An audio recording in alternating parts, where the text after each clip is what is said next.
അസ്സലാമു അലൈക്കും. ഏവർക്കും ഈവനിംഗ് ബൂസ്റ്ററിലേക്ക് സ്വാഗതം. വാർത്തകൾ വായിക്കുന്നത് അമിൻഷാൻ കൊടുവള്ളി. പ്രധാന വാർത്തകൾ. പാപ്പാനിയുടെ മാതൃകയിലുള്ള ഗവർണറുടെ കോലം കത്തിച്ചു. SFI നേതാക്കൾക്കെതിരെ കേസ്. ഇസ്രായേൽ വ്യോമാക്രമണം. മസ്ജിദുൽ അക്സ മുൻ ഇമാം കൊല്ലപ്പെട്ടു. രാമക്ഷേത്ര ഉദ്ഘാടനം ക്ഷണം ലഭിച്ചത് കോൺഗ്രസിനല്ല, സോണിയക്കും ഗാർഗക്കും. ചെന്നിത്തല. ഏകദിനത്തിൽ സ്പോർട്സ്. ഏകദിനത്തിൽ വാർണർ ഷോ ഇനിയില്ല. വാർത്തകൾ വിശദമായി.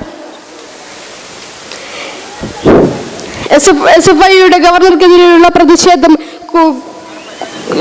കടുപ്പത്തിലാകുമ്പോഴാണ് കഴിഞ്ഞ ദിവസം പയ്യാമ്പലം ബീച്ചിൽ നടന്ന പുതുവത്സര ആഘോഷത്തിൽ വൈക്കോലും വെള്ളവസ്ത്രവും കൊണ്ട് നിർമ്മിച്ച 30 അടിയുള്ള ഗവർണറുടെ രൂപം കത്തിച്ചത്. ഇതിനെതിരെ കണ്ണൂർ പോലീസ് സംസ്ഥാന പ്രസിഡന്റ് K. അനുശ്രീ, സംസ്ഥാന സെക്രട്ടറി വൈഷ്ണവ്, ജില്ലാ ഭാരവാഹികളായ വിഷ്ണു വിനോദ്, സഞ്ജീവ് എന്നിവർക്കെതിരെ കേസെടുത്തു. IPC സെക്ഷൻ 143, 147, 285, 144 എന്ന നിയമങ്ങളാണ് ഇവരുടെ മേൽ ചുമത്തിയത്. ഇസ്രായേൽ വ്യോമാക്രമണം. മസ്ജിദുൽ അക്സ മുൻ ഇമാം കൊല്ലപ്പെട്ടു. ഇസ്രായേലിന്റെ ബോംബാക്രമണത്തിൽ മസ്ജിദുൽ അക്സ മുൻ ഇമാം യൂസുഫ് സലാമ കൊല്ലപ്പെട്ടു. ശനിയാഴ്ച നടന്ന ബോംബാക്രമണത്തിൽ ഡോക്ടർ സലാമ അടക്കം 100 പേരാണ് കൊല്ലപ്പെട്ടത്. ഈ ആക്രമണത്തിൽ കുടുംബാംഗങ്ങളടക്കം 286 പേർക്കാണ് പരിക്കേറ്റത്. 1954 ഗസയിലെ അഭയാർത്ഥി ക്യാമ്പിൽ ജനിച്ച ഇദ്ദേഹം അൽ അസർ സർവകലാശാലയിൽ സേവനമനുഷ്ഠിച്ചിട്ടുണ്ട്. ഒട്ടേറെ ഗ്രന്ഥങ്ങളിൽ രചയിതാവാണ്. 2005-2006 കാലയളവിൽ ഫലസ്തീൻ മതകാര്യ മന്ത്രിയായി സേവനമനുഷ്ഠിച്ചു. രാമക്ഷേത്ര ഉദ്ഘാടനം ക്ഷണം ലഭിച്ചത് കോൺഗ്രസിനല്ല, സോണിയക്കും ഗാർഗക്കും. ചെന്നിത്തല.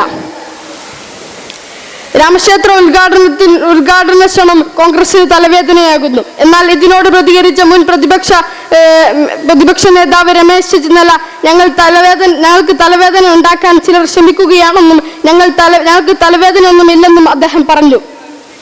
ഇതിൽ തീരുമാനമെടുക്കുന്നത് ഞങ്ങളല്ലെന്നും കേന്ദ്ര നേതൃത്വമാണെന്നും അദ്ദേഹം അറിയിച്ചു. ഇത് കോൺഗ്രസ് പങ്കെടുക്കുന്നു എന്നറിയിച്ചപ്പോൾ തന്നെ സമസ്തയും ലീഗും എതിരഭിപ്രായം അറിയിച്ചു. സ്പോർട്സ്. ഏകദിനത്തിൽ വാർണർ ഷോ ഇനിയില്ല. ഏകദിനത്തിൽ നിന്ന് വിരമിച്ച് വാർണർ. കഴിഞ്ഞ ദിവസം പാകിസ്ഥാനെതിരെ നടക്കുന്ന ടെസ്റ്റിന് മുന്നോടിയായുള്ള വാർത്താ സമ്മേളനത്തിലായിരുന്നു വാർണർ വിരമിക്കൽ പ്രഖ്യാപിച്ചത്. പതിവിലും വിപരീതമായി വാർണറായിരുന്നു വാർത്താ സമ്മേളനത്തിൽ പങ്കെടുത്തത്. അടുത്തതായി നടക്കുന്ന പാകിസ്ഥാനെതിരെയുള്ള ടെസ്റ്റോടുകൂടി വാർണർ ടെസ്റ്റിൽ നിന്നും വിരമിക്കുമെന്ന് നേരത്തെ പ്രഖ്യാപിച്ചിരുന്നു. ഇന്ത്യയുമായുള്ള ഏകദിനമായിരുന്നു വാർണറുടെ അവസാനത്തേത്. വാർത്തകൾ ചുരുക്കത്തിൽ. പാപ്പാനിയുടെ മാതൃകയിലുള്ള ഗവർണറുടെ കോലം കത്തിച്ചു.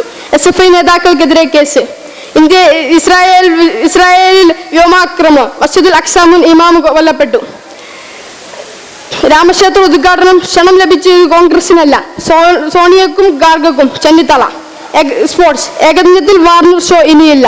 ഇതോടുകൂടി വാർത്താ ബുള്ളറ്റിൻ അവസാനിക്കുന്നു. ഇനിയും കാണാമെന്ന പ്രതീക്ഷയോടെ നമസ്കാരം. അസ്സലാമു അലൈക്കും.